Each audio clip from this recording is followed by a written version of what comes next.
Oke teman-teman, malam ini kita akan memulai kajian Rabu malam kita dengan mengulang kembali materi yang pernah kita sampaikan beberapa tahun yang lalu tentang tajdidun niyah, memperbaharui niat.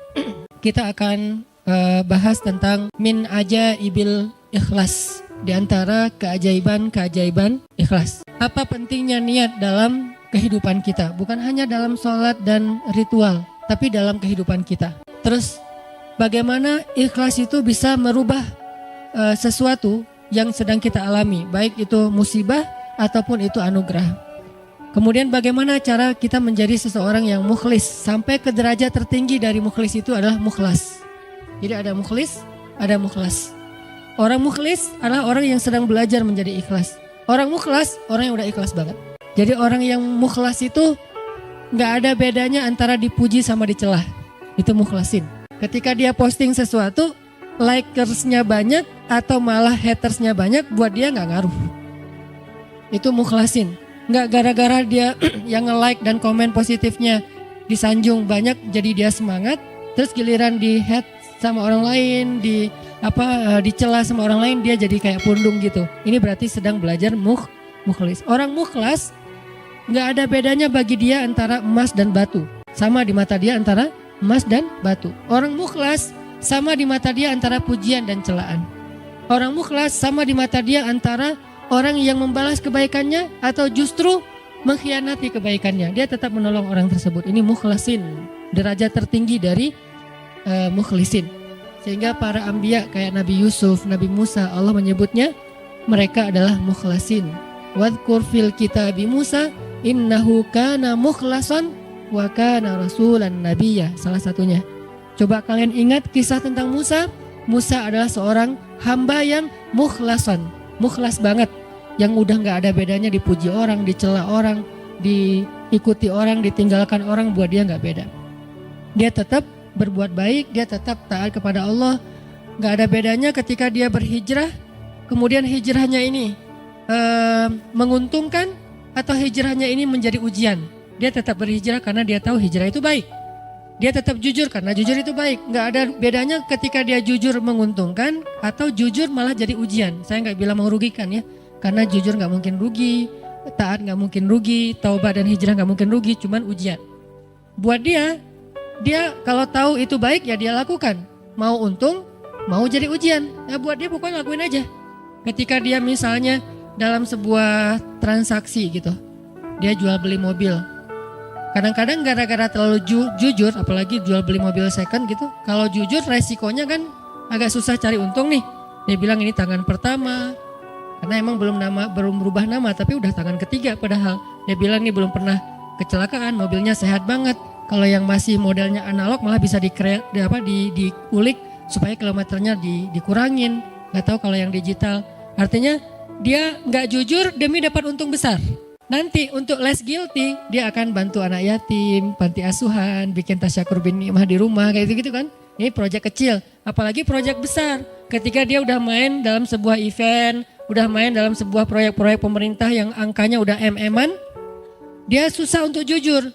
Lalu setelah dia gak jujur dapat untung supaya sedikit less guilty-nya, dia bantu pesantren, panti asuhan, bangun masjid atau tasyakuran di rumah, ngundang anak yatim. Nah, sekarang kita coba kembalikan lagi, bukan itu yang disebut orang soleh. Orang soleh itu adalah ketika dia taat kepada Allah dalam keadaan sarra au darra, dalam keadaan senang atau dalam keadaan susah, dan itulah mukhlasin. Alladzina yunfikuna fis sarra'i wad darra. Orang yang tetap membantu orang lain. Yunfik itu kan bukan hanya ngeluarin duit ya, tapi inti dari yunfik atau infak itu adalah ngebantu orang. Kalau kita ngeluarin duit tapi nggak membantu orang, itu namanya juga yunfik. Tapi yunfik untuk dirinya, karena infak dalam bahasa Arab itu mengeluarkan harta. Cuman identiknya mengeluarkan harta di sini artinya bantu orang lain. Dia tetap bantu orang lain, fis-sarra au darra. Fis-sarra ketika dia lapang rezekinya, au darra ketika dia juga lagi terlilit hutang, dia juga lagi susah. Dia juga belum makan tapi ngasih makan orang lain. Ini ringan. Yang berat itu adalah ketika ujiannya perasaan. Dia tetap bantu orang itu walaupun orang itu mungkin melupakan kebaikan dia.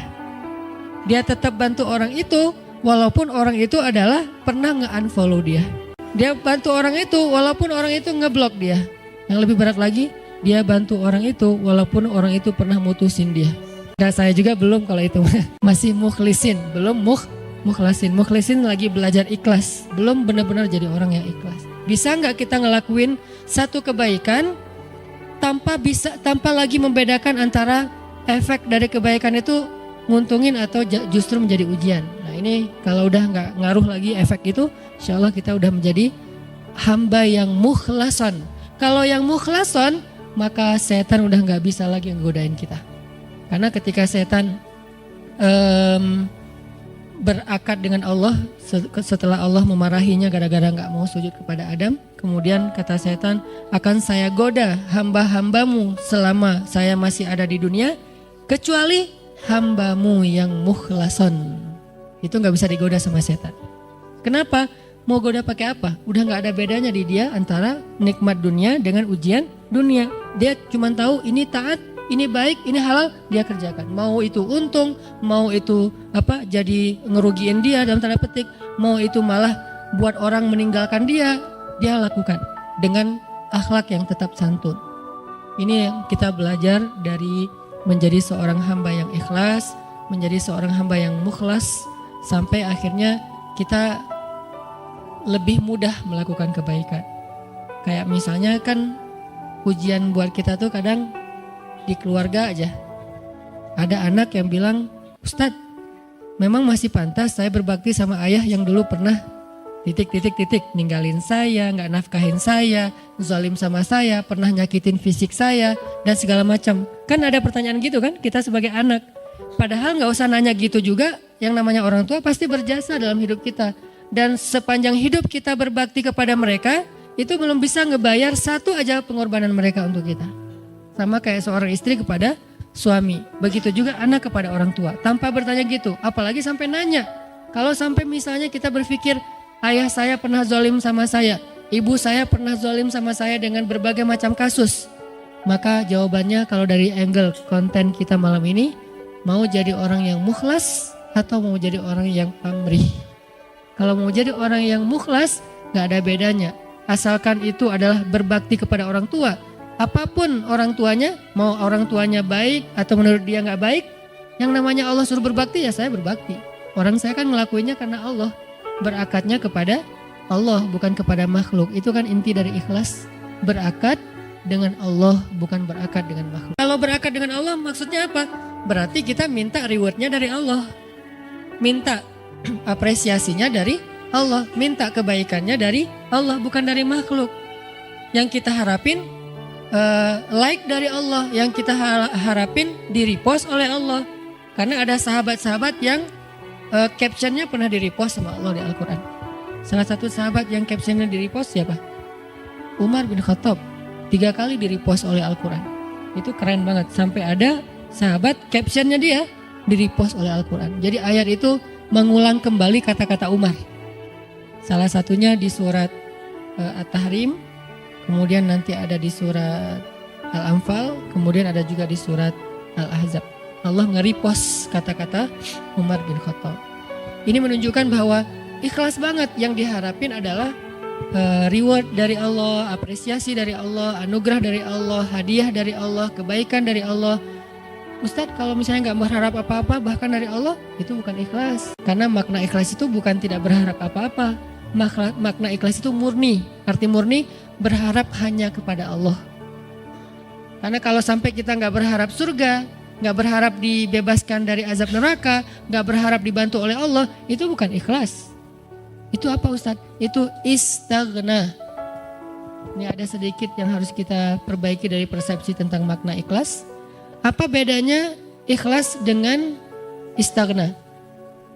Kalau ikhlas tidak berharap kecuali kepada Allah. Kalau ke Allah dia berharap surga. Allah sendiri yang menjanjikan kan?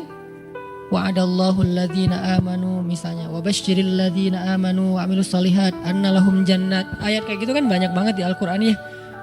Allah menyediakan untuk mereka ampunan, Allah menyediakan untuk mereka surga, Allah menyediakan untuk mereka kebaikan. Wa may yattaqillaha yaj'al lahu makhraja wa yarzuqhu min haitsu la yahtasib, yukaffir anhu sayyiati wa yu'dhim lahu ajra, yaj'al lahu min amrihi yusra.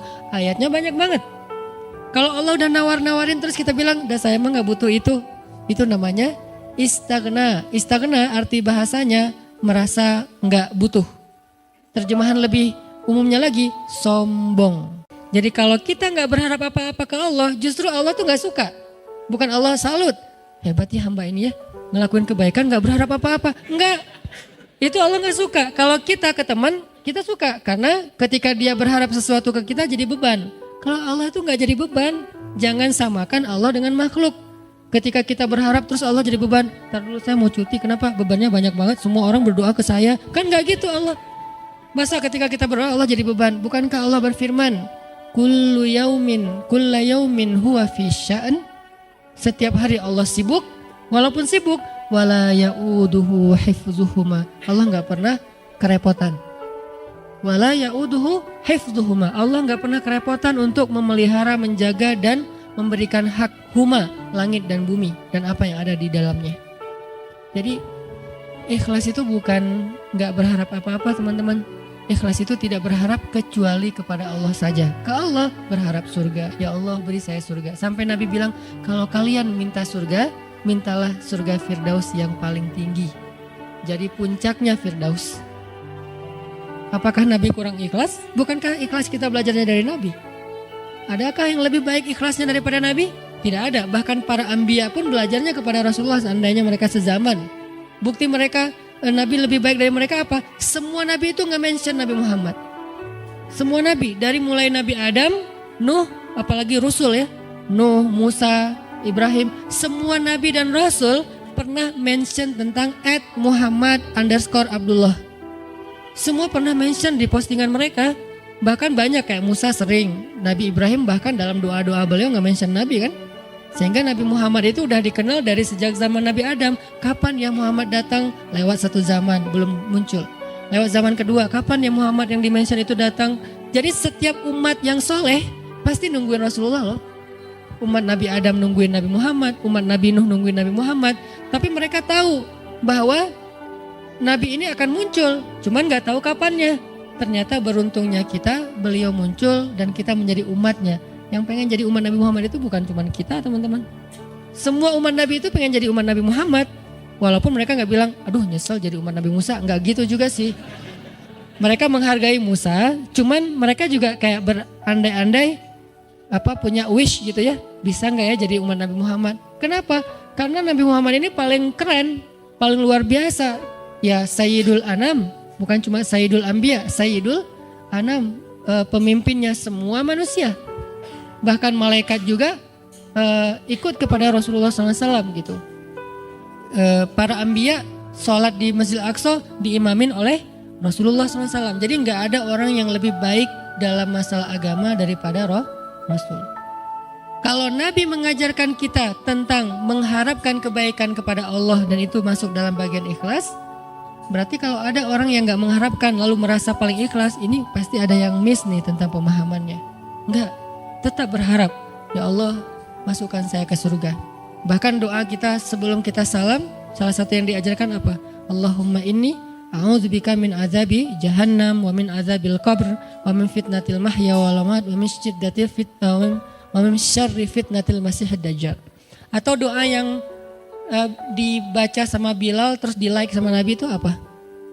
Yang diposting sama Bilal. Allahumma inni as'aluka ridhaka wal jannah wa a'udzubika min sakhatika wa nar. Itu kan postingan Bilal ya.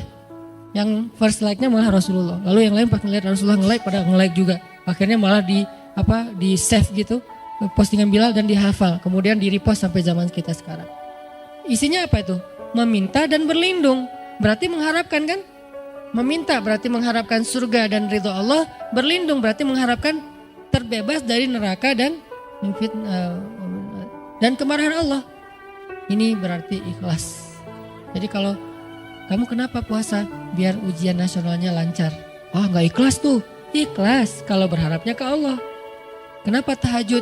Biar nilainya bagus. Ikhlas kalau berharapnya ke Allah. Kenapa ini? Karena ini. Kenapa ini? Baik urusan dunia maupun urusan akhirat selama halal ya. Karena kalau kenapa sekarang kamu rajin tahajud? Biar gua bisa dagangannya laku. Padahal dalam berdagang dia banyak curang. Ini nih agak klise nih. Klise sekali ya. Mirip-mirip dengan orang Khawarij di zaman sahabat. Sampai Nabi bilang gini. Ini klisenya Khawarij ya. Kalau di zaman kita menurut sebagian besar ulama dan saya sepakat dengan itu seperti ISIS. Klisenya Khawarij itu apa? Kata Nabi, kalau kalian membandingkan ibadah kalian dengan ibadah mereka, maka kalian akan meremehkan ibadah kalian. Saking ibadah orang Khawarij itu luar biasa. Itu soleh banget dari sisi ibadah ya. Taat banget, rajin ibadah banget. Sampai di zaman sahabat ada orang Khawarij lagi selesai perang, mereka istirahat di bawah sebuah pohon korma. Duduk di atas kepala para sahabat. Jadi ada sahabat yang dipenggal kepalanya, mereka duduk di atas kepala sahabat yang habis dipenggal, istirahat, tiba-tiba jatuh buah kurma. Pas buah kurma jatuh, temannya ngambil. Kata temannya yang lagi duduk di atas kepala sahabat bilang, jangan makan, itu kan bukan hak kita, karena kita belum minta izin kepada pemilik. Giliran satu butir kurma, mereka mikirin halal haram, tapi di bawah mereka lagi didudukin kepalanya para sahabat yang dijamin masuk surga. Klise kan? Ini yang sering terjadi. Kadang-kadang kita dari satu sisi ahli ibadah, malam tahajud, siang puasa, tapi komen di sosial media masih istilahnya gibah, buka aib, apa-apa segala macam. Ini berarti kita kayak agak sedikit aneh gitu kesolehannya. Nah, termasuk orang yang pengen jadi orang baik tapi nggak mengharapkan apa-apa. Sampai ada syair, dan saya agak kurang setuju dengan syair ini. Mengatakan, ya Allah, kalau saya berbuat baik karena pengen surga, tutuplah pintu surga itu dari saya. Gitu kan ya. Kalau saya beribadah karena takut neraka, masukkanlah saya ke dalam neraka. Saya melakukan itu hanya karena cinta. Terkesan hub, al-khawf, dan ar-roja itu tiga hal yang bertentangan. Padahal tiga hal ini, tiga-tiganya bagian dari iman. Hub, cinta, bagian dari iman. Kita harus mencintai Allah lebih dari segalanya. Khauf, takut kepada Allah, bagian dari iman. Sampai Nabi mengatakan, Ra'sul hikmah makhafatullah. Puncaknya orang yang berilmu itu takut sama Allah. Jadi orang yang paling takut pada Allah, yang paling banyak berilmu. Innama yakhshallaha min ibadihi al-ulama. Orang yang paling takut kepada Allah di antara hambanya adalah orang yang berilmu. Begitu juga dengan ar-roja. Siapa yang mengharapkan kebaikan di sisi Allah, maka dia mendapatkan apa yang diharapkan, termasuk niat. Maka yang paling tepat di antara makna ikhlas, ikhlas itu tidak berharap kecuali hanya kepada Allah. Kalau berharap kepada Allah, itu semuanya ikhlas. Kalau nggak berharap apa-apa dari Allah, namanya istaghna. Dan ayat tentang istaghna, kalla innal insana la yatgha ar-ra'ahu istaghna. Manusia itu akan banyak berbuat dosa ketika dia merasa dirinya serba cukup, gak butuh lagi kepada Allah SWT. Insya Allah nanti kita lanjutkan setelah sholat isya. Teman-teman sekalian, kita lanjutkan tentang pembahasan min ajaibil ikhlas, di antara keajaiban ikhlas. Dan tadi kita membahas tentang arti ikhlas itu apa. Ternyata ikhlas itu bukan gak berharap apa-apa kepada Allah. Seolah-olah kita gak merasa butuh kepada Allah. Padahal justru berharap kepada Allah, bergantung kepada Allah, meminta kepada Allah, itu bagian dari ibadah. Jadi kalau kita pengen dapat banyak pahala ibadah, doa aja yang sering. Karena berdoa itu adalah ibadah. Dan Nabi yang paling banyak berdoa itu salah satunya Nabi Ibrahim. Dan kita baca di dalam Al-Quran gimana doa-doa Ibrahim yang sangat luar biasa. Sehingga Ibrahim dikenal dengan istilah awwahun. Hamba yang awwah. Arti awwah itu da'a. Arti da'a banyak berdoa. Jadi kalau Ibrahim aja Allah sayang banget kepada beliau karena suka berdoa, berarti doa itu adalah ibadah. Dan Allah gak akan repot sama sekali kalau kita minta. Request kita sebanyak apapun ke Allah gak repot sama sekali. Bahkan kadang-kadang kita meminta sesuatu yang menurut logika kita udah gak mungkin, buat Allah juga bukan sesuatu yang berat. Gak akan Allah terganggu, kamu kalau minta ngira-ngira dong gitu. Masa minta sesuatu yang udah gak mungkin lagi dikabulkan? Enggak, karena ala kulli syai'in qadir, gak ada batasan. Allah maha kuasa atas segala sesuatu. Justru dengan meminta kita lagi belajar iman loh teman-teman. Meminta itu belajar iman, kayak kita lagi mau jalan, naik kendaraan atau naik pesawat. Begitu dia mau take off, Bismillahirrahmanirrahim, ya Allah mudah-mudahan selamat kalau bahasa kita ya. Itu kan belajar bergantung ke Allah. Justru orang yang gak meminta ke Allah, gak bergantung ke Allah, itu istighna, sombong. Memangnya kita yakin take off ini akan berhasil, akan sukses. Apalagi landing, itu lebih berat lagi tuh. Selalu deg-degan saya kalau udah landing. Apalagi kalau yang misalnya pesawatnya agak kecil, terus cuacanya gak bagus, landingnya sampai gak terlalu mulus gitu, itu kan resikonya tinggi. Sehingga pas lagi landing, doanya mungkin 3 kali lipat pas dari take off gitu. Kalau take off doanya subhanallah sakharana haza, kalau landing sampai yasinan, ayat kursi, ar-Rahman. Kenapa? Karena bergantung kepada Allah. Loh kok pas lagi kayak gitu berdoa, ya ke siapa lagi coba? Kita berlindung, ke siapa lagi kita bergantung, ke siapa lagi kita berharap. Itu bagian dari iman. Jadi makin sering berdoa, kita makin sering belajar gantung, kayak manja gitu ke Allah. Dan emang harusnya kayak gitu, manja banget sama Allah. Ya Allah nih gimana ya, ya Allah saya ada ini, ya Allah ada itu. Terus saja setiap hari tuh laporan ke Allah, dia dikit-dikit nge-mention Allah, dikit-dikit angkat tangan. Allah sayang banget sama hamba yang kayak gitu. Justru kalau hamba ngerasa, ini mah masih bisa dikerjain sendiri, ntar aja kalau udah susah baru minta sama Allah. Allah gak suka yang kayak gitu, itu bukan mandiri, itu istighna, sombong. Masa hal yang sepele aja minta ke Allah. Nabi bilang, mintalah kepada Allah walaupun garam. Garam aja mau masak minta ke Allah, walaupun sederhana mungkin bahasanya. Ustadz, garam itu bukan minta ke Allah, beli ke warung, ke Alfamart, bukan minta ke Allah. Mungkin beli bisa juga dapat garam dengan seizin Allah pastinya. Tapi kita jadi gak belajar iman, kita jadi gak dapat pahala. Apa susahnya sih tinggal bilang, ya Allah ini kurang garam, Bismillah, jalan aja nyari garam.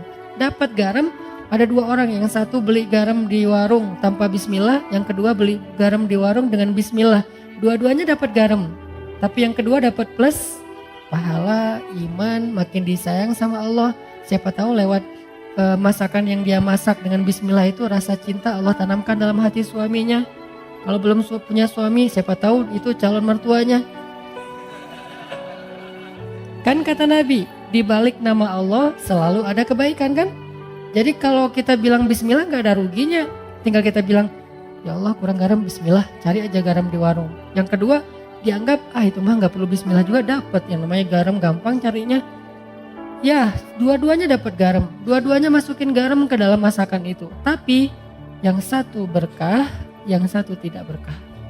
Segala sesuatu yang dilibatkan nama Allah di dalamnya, kata Nabi, Allah munculkan kebaikan atau keberkahan. Segala sesuatu yang tidak ada nama Allah, Allah cabut keberkahannya. Jadi bukan hanya masalah makanan yang kita makan teman-teman, tapi apa kebaikan setelah itu yang kita dapetin. Sehingga kalau misalnya kita ngerasa mampu pun secara logika sederhana, mudah, tetap pakai nama Allah. Tetap minta sama Allah. Karena yang kita minta bukan yang mudah itu doang, tapi apa yang setelah itu. Kita jalan naik motor, cuman deket doang ke rumah teman atau kemana gitu yang mungkin bahkan kadang-kadang gak perlu takut ada razia atau apa. Karena terlalu dekat gitu. Atau di kampung gak pakai helm juga, walaupun ini bukan saya gak nganjurin ya. Kan banyak tuh realitasnya kayak gitu ya. Lupa Bismillah, giliran yang jalannya biasa pakai razia. Bismillahirrahmanirrahim, Bismillahirrahmanirrahim, Auzubillahi min polisi misalnya. Sampai doanya macam-macam gitu kan ya. Kenapa? Karena dianggap itu beresiko. Giliran yang ringan-ringan enggak. Jangan lihat itunya doang, lihat apa setelahnya. Jangan-jangan pas kita nggak baca Bismillah, emang nggak ada kejadian apa-apa, tapi kita lupa, mungkin harusnya kita dapat kebaikan loh. Tapi gara-gara nggak baca Bismillah, kita nggak dapat kebaikan, walaupun nggak dapat musibah. Siapa tahu pas lagi kita jalan, harusnya tadi Allah udah naruh kayak kita main game kan suka ditaruh kayak bonus-bonus gitu, nyawa atau apalah ya. Terus kalau pas lewat nyamber dapat naik gitu nyawanya, dapat 1 strip, dapat 2 strip. Nah, kalau nggak baca bismillah kita nggak dapat itu, tapi pulang tetap selamat. Akhirnya kita pikir nggak ngaruh juga nggak baca bismillah. Nggak, jangan lihat kejadian itu aja, tapi lihat apa setelahnya. Siapa tahu dengan baca bismillah, bukan siapa tahu sih, yakin dengan baca bismillah kita dapat kebaikan yang kita min haitsu la yahtasib, yang kita nggak pernah tahu, nggak pernah duga. Yang kayak cerita saya dulu dapat alhamdulillah beli rumah gara-gara sholat asar di masjid Cihanjuang yang sekarang dekat rumah. Kenapa bisa kayak gitu? Mana saya tahu ada yang akan jual rumah di masjid lagi sholat asar. Kalau bukan karena Allah yang ngatur banget kan segala sesuatu teh. Jadi minta sama Allah. Berharaplah kebaikan-kebaikan sebanyak apapun dari Allah, itu gak ngerugiin Allah. Sampai Nabi mengatakan seandainya semua makhluk, semua manusia dari mulai Adam sampai manusia terakhir berkumpul sekaligus, lalu mereka semuanya meminta kepada Allah kebaikan dan pertolongan, maka Allah memberikan semua permintaan mereka dikabulkan satu persatu sesuai dengan hajatnya, maka semua itu tidak mengurangi kebesaran Allah, walaupun sekecil satu tetes air yang dicelupkan dengan ujung jarum ke dalam lautan, sama sekali gak berkurang. Apa repotnya buat Allah? Ini berhala udah ngumpul semua, bukan sealatif loh. Dari Nabi Adam sampai manusia terakhir ngumpul, numplek semuanya, ya Allah, ya Allah, ya Allah, semuanya teriak minta kepada Allah, dan Allah kabulkan satu-satu masing-masing dikabulkan sampai beres hajatnya. Itu nggak mengurangi kebesaran Allah walaupun seujung kuku sekalipun atau seujung jarum sekalipun. Jadi keliru kalau kita memahami seolah-olah Allah jadi repot gara-gara kita minta terus. Nggak enak minta sama Allah terus, mending kita beribadah aja, jangan banyak minta, malu. Enggak, justru Allah kalau kita minta, Allah malu nggak ngasih. Kan kata Nabi, Allah itu malu kalau hambanya mengangkat kedua tangannya dan meminta yang baik untuk tidak mengabulkan Allah, itu malu, pasti dikabulkan sama Allah. Bahkan yang mustahil menurut kita. Mustahil menurut kita, ya minta aja sama Allah. Enggak, namanya minta sama Allah apa susahnya sih? Tinggal bikin aja standar. Ya Allah, standar saya tingginya sekian, kulitnya warnanya ini, wajahnya nggak perlu pakai foundation yang udah kinclong, bibirnya jarak dari 1 kilo kelihatan merahnya, saking orangnya tuh kayak natural banget cantiknya kayak Aisyah. Ya Allah, saya pengen gitu banget. Agak-agak mustahil mungkin menurut kita ya, tahu diri lah ya. Ya, kayaknya mustahil sih Allah, tapi kan buat Allah gak ada yang mustahil. Buat saya itu mustahil, gak mungkin. Tapi buat Allah siapa tahu bisa. Dan pasti bisa, yakin 100% bisa. Kok bisa Ustaz? Emang Ustaz dapat? Dapat dong. Kalau saya bilang enggak, ntar gak dibukain pintu. Insya Allah pasti dapat teman-teman. Kalau misalnya gak dikasih di dunia, dikasih di akhirat yang pasti dikasih. Ustaz, kenapa gak dikasih di dunia? Daripada kita kaget, terus daripada kita lagi akhirnya jadi fitnah, kita gak sanggup menanggung punya pasangan secantik bidadari, banyak banget yang ngelirik dia, tiba-tiba followersnya naik, kan kita sendiri yang repot kan. Nah, akhirnya dikasih yang kita sanggup menanggung kecantikan itu, sehingga kita gak terabaikan dari hal yang lain, gak bikin kita sombong. Coba kalau terlalu keren malah bikin kita sombong, kalau yang terlalu biasa bikin kita bingung. Ya udah yang tengah-tengah aja, sesuai dengan kebutuhan kita. Nanti di akhirat baru dikasih sesuai dengan kita. Ya Allah, kok sekarang saya dapatnya keren gini ya Allah, kan kamu dulu mintanya gini. Siapa dia? Pasangan halal kita di dunia yang Allah make upin lagi nanti di akhirat. Make up dunia aja bisa berubah orang, yang kan banyak tuh di Instagram yang viral gitu kan. 2 foto kan ya, ini yang asli, ini hasil make up. Atau 3, asli make up editan. Yang ketiga paling keren kan. Nah, kebayang gak editan di dunia aja pakai apps itu bisa sekeren itu, gimana editan akhirat? Allah yang edit. Jadi juru riasnya tuh langsung Allah yang ciptakan. Pas dibangkitkan dari kubur, bulu mata udah lentik. Kamu siapa? Kan aku. Kok udah berubah, bulu mata udah lentik, alis udah bertaut, gak lurus gini kayak balok ya, bertaut gitu. Udah keren pokoknya. Minta aja lah, apa susahnya sih minta sama Allah? Tinggal ya Allah saya gini.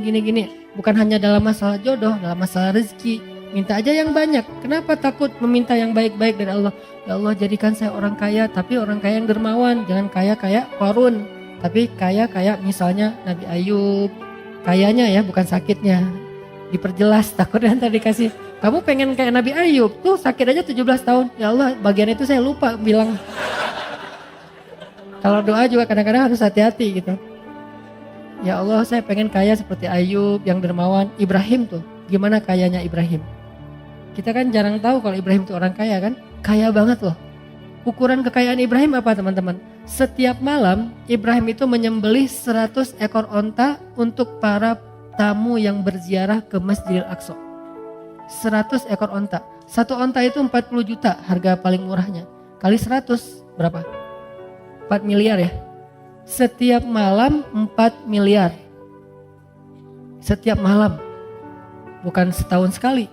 Setiap malam ngeluarin duit 4 miliar untuk ngejamu para penziarah yang datang ke kota suci Al-Quds. Itu baru makanan.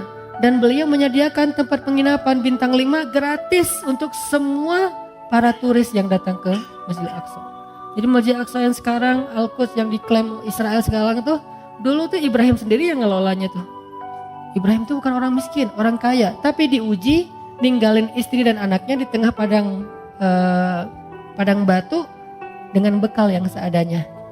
Kalau beliau nggak punya apa-apa, wajar dong. Hajar menganggap, oh Ibrahim memang nggak punya apa-apa, ninggalin kita di sini. Tapi Ibrahim tuh orang kaya raya, kok bisa ninggalin istrinya kayak gitu, nggak dikasih bekal yang cukup? Ujian buat Hajar dari Allah SWT. Sehingga akhirnya Hajar belajar iman kayak gitu-gitulah. Jadi minta aja. Kalau misalnya Allah nggak ngasih di dunia kekayaan sebanyak yang kita minta, dikasih kekayaan di akhirat. Dan kekayaan di akhirat juga kita butuh. Bahkan di akhirat kita lebih butuh lagi jadi orang kaya daripada dunia. Kenapa? Karena di akhirat kita menjadi orang yang perjalanan sendirinya itu cukup lama. Gak dibantu siapa-siapa itu cukup lama. Baru setelah periode ini lewat, baru nanti akan ada periode kita ketemu lagi dengan pasangan kita, ketemu lagi dengan keluarga kita, yang pasti gak akan ketemu lagi dengan mantan kita. Itu ada adegan kayak gitu nanti di akhirat. Masa di surga ketemu mantan kan baper ya. Kenapa sih kamu udah masuk surga masih sedih? Itu. Mereka berdoaan gitu-gitu amat sih, selfie-selfian aja dari tadi. Nah kamu pasangannya di mana? Ketinggalan di padang mahsyar. Kok bisa? Kebanyakan gosip. Jadi hisapnya lah lama gitu. Ini definisi dari ikhlas. Ikhlas itu berharap kepada Allah yang baik-baik dunia dan akhirat. Yang kedua, Nabi SAW bersabda hadis yang paling populer, bahkan hadis ini bisa dibilang Al-Fatihahnya hadis. Al-Fatihahnya kedudukan hadis ini di dalam hadis-hadis Nabi seperti kedudukan Al-Fatihah di dalam Al-Quran. Innamal a'malu binniyat wa innama likulli imri'in ma nawa dan seterusnya. Hadis Bukhari Muslim dari Umar. Nah kata Nabi innamal a'malu binniyat. Amal itu tergantung niat. Arti amal ucapan, penglihatan, pendengaran, perbuatan, tingkah laku, semua yang zahir kita nih, innamal a'malu binniyat. Akan Allah nilai, akan Allah anggap kebaikan atau tidak, tergantung di sini teman-teman, bukan yang di zahir. Makanya ada hadis yang menjelaskan hadis ini kan, ada hadis dijelaskan oleh hadis, ayat dijelaskan oleh ayat gitu kan, ayat dijelaskan oleh hadis kan, sesama teks ini saling menjelaskan.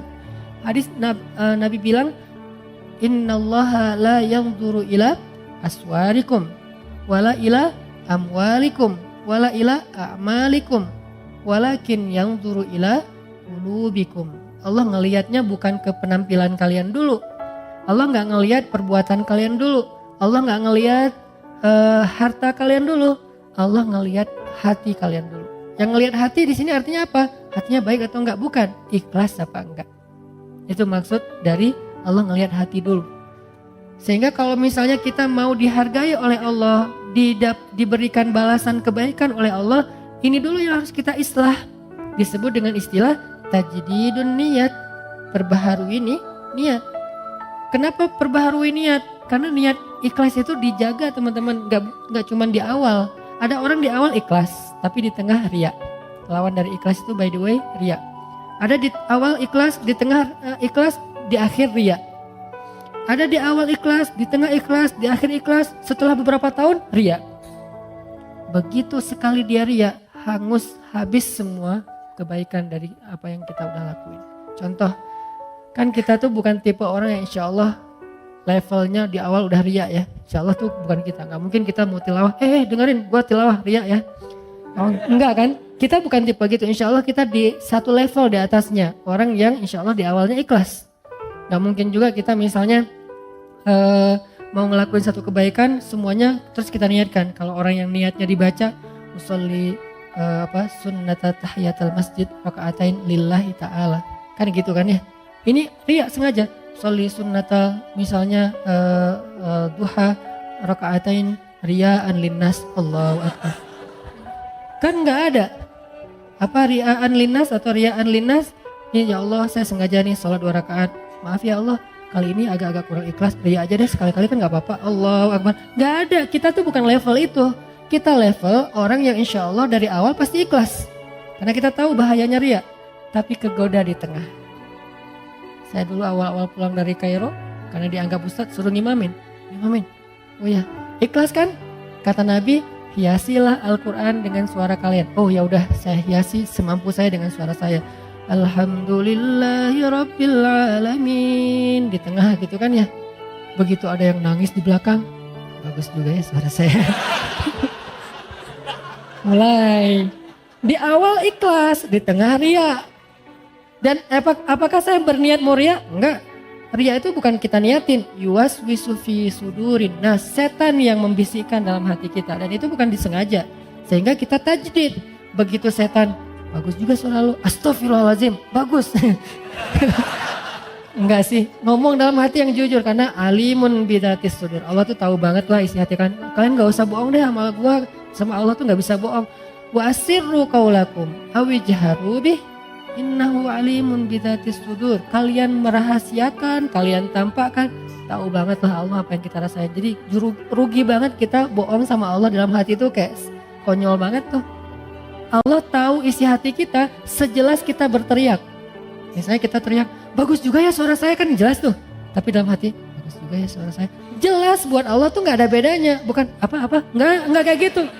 Jelas banget, sejelas kita bersuara lantang, sejelas itulah suara di dalam hati kita. Di sisi Allah gak ada yang beda, jadi gak usah bohong deh sama Allah. Yukhadi'unallah, kan gitu kan, membohongi Allah. Padahal wa ma yakhda'una illa anfusahum, cuma ngebohongi diri sendiri. Nih riya di tengah, riya di akhir, di tengah enggak. Soalnya gak ada yang nangis, biasa aja gitu. Tilawah, begitu selesai sholat datang, Ustaz, baru pertama saya bisa nangis dalam sholat. Di Masjidil Haram aja saya gak bisa nangis. Di belakang Ustaz saya nangis. Oh ya Pak, Alhamdulillah istiqomah ya Pak. Dalam hati, Bapak baru tahu. Mulai yuwas-wis. Bapak gak pernah lihat YouTube saya? Mulai yuwas. Itu kan terjadi kan. Saya pernah ngerasain itu teman-teman. Makanya tajdid, perbaharui lagi. Kayak pas sholat di mall. Itu yang paling agak gregetan. Sholat di mall kan di basement gitu. Musola, sholat maghrib. Karena saya pakai kaos, pakai celana biasa, gak disuruh jadi imam dong. Yang disuruh jadi imam bapak-bapak yang pakai bajunya rapi, imamin aja. Saya, oh ya udah kita lihat aja nanti. Begitu si bapak baca Quran, tuh kan kata saya juga apa? Udah gak usah lama-lama, al-ikhlas aja. Gitu. Besok-besoknya kepancing nih. Jadi kayak gak percaya gitu kan sama orang, lihat muka-mukanya kayaknya nih orang-orang polos nih. Pas lagi mau dorong-dorong, saya kayak kedorong gitu. Siapa sih yang dorong saya gitu? Pura-pura kedorong gitu. Ini bukan saya loh yang mau ya, nggak tahu siapa sih yang dorong saya gitu. Udah, Sof, benerin Sof.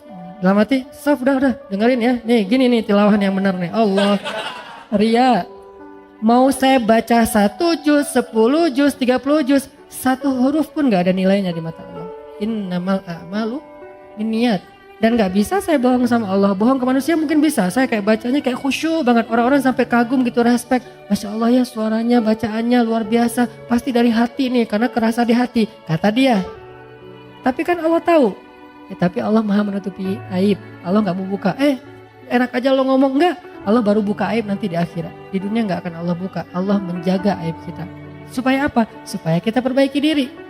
Allah dia ngomongnya gitu, pernah enggak? Astagfirullahaladzim, tajdid niyah, perbaharui lagi niatnya, perbaharui. Ini pengennya karena Allah.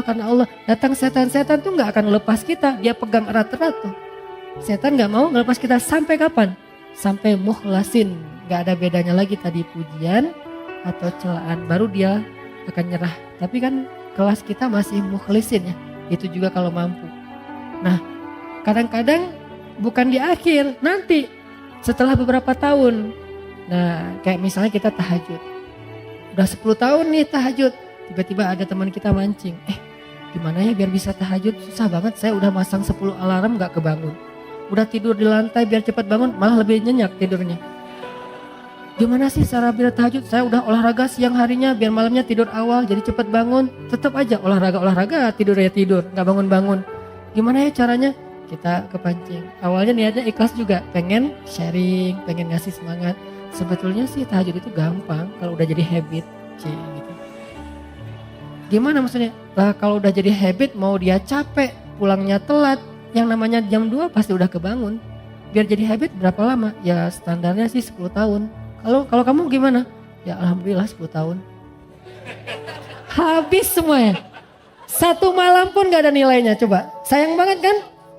Ria itu menghanguskan semua amal kita yang kita riakan seperti api menghanguskan kayu sampai jadi debu. Gak bernilai lagi, gak bisa dipakai apa-apa. Tapi ria ini sepele banget, halus banget, gak berasa.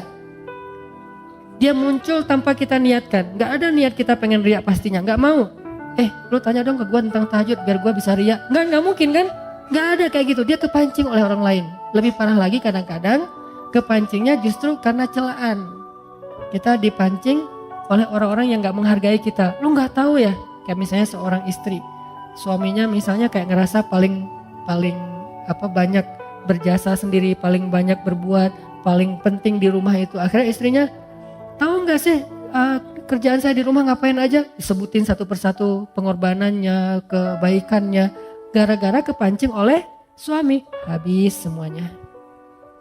Makanya jangan kepedean dulu bahwa kalau kita udah bertaubat, berhijrah, udah rajin ke masjid, kita lebih mulia dari orang lain yang belum melakukan itu, belum tentu. Kebaikan kita yang banyak, apakah menjamin kita lebih mulia? Belum tentu. Sampai akhir hayat baru dihitung. Karena hisab itu bukan di dunia, di akhirat. Kenapa kita udah menghisab di dunia? Arti menghisab udah langsung bikin nilai. Bahwa saya lebih baik dari kamu, bahwa saya lebih mulia dari kamu. Ngapain kita katakan itu? Padahal kita belum wafat. Kok masih belum bisa disimpulkan Ustaz? Bukankah nanti di akhir hayat bisa aja semuanya jadi hangus gara-gara ria? Seorang kakek ngumpulin keluarganya pas lagi sakit keras. Anaknya, cucunya, menantunya. Nah, cucu-cucu semuanya jangan tinggalin sholat ya. Ya kek, alhamdulillah kakek udah 40 tahun gak pernah tinggal sholat, habis sholatnya. Kamu kalau udah mampu segera haji. Karena kalau udah tua susah haji. Kakek dulu haji itu udah susah. Untungnya kakek orangnya semangatnya tinggi. Jadi walaupun susah dilakonin juga. Alhamdulillah udah 15 kali haji. Habis hajinya. Tilawah minimal sehari 1 juz ya tilawahnya. Alhamdulillah udah 20 tahun. Kakek itu gara-gara ikut program apa gitu. Setiap hari bisa 1 juz. Akhirnya kakek udah 20 tahun gak pernah tinggal tilawah 1 hari 1 juz. Habis semuanya. Padahal bentar lagi mau meninggal. Rugi kan? Begitu bangkit, ya Allah amal saya mana? Habis. Kapan habisnya? Detik-detik terakhir. Makanya jangan langsung menyimpulkan. La tuzakku anfusakum kata Allah. Janganlah kalian menganggap diri kalian suci atau lebih mulia daripada orang lain. Tapi bersyukur atas kebaikan, hidayah, taubat, amal soleh ini. Ya itu berarti kita menghargai Allah, bukan memuliakan diri sendiri. Ini jadi amal itu sangat tergantung kepada apa yang ada di dalam hati kita. Ada orang yang dengan lisannya ngomong baik, tapi di sisi Allah itu bukan kebaikan. Contoh, wa minan nasi may yaqulu amanna billahi wa bil yaumil akhir. Ada manusia, Allah gak mau nyebut orang beriman karena tidak beriman. Ada orang bilang amanna billahi wa bil yaumil akhir. Kami beriman kepada Allah, kami beriman kepada hari akhir. Declare. Dia posting, dia bilang kami beriman kepada Allah dan hari akhir. Allah komen, kata Allah apa? Wa ma hum bimu'minin. Mereka tidak beriman. Padahal udah ngomong, kok masih ditolak sama Allah? Alasannya apa? Fi qulubihim marad. Di hati mereka ada penyakit. Apa penyakitnya? Khida, riya, mereka tidak mengatakan itu kecuali untuk mendapatkan simpatik dari manusia, bukan dari Allah.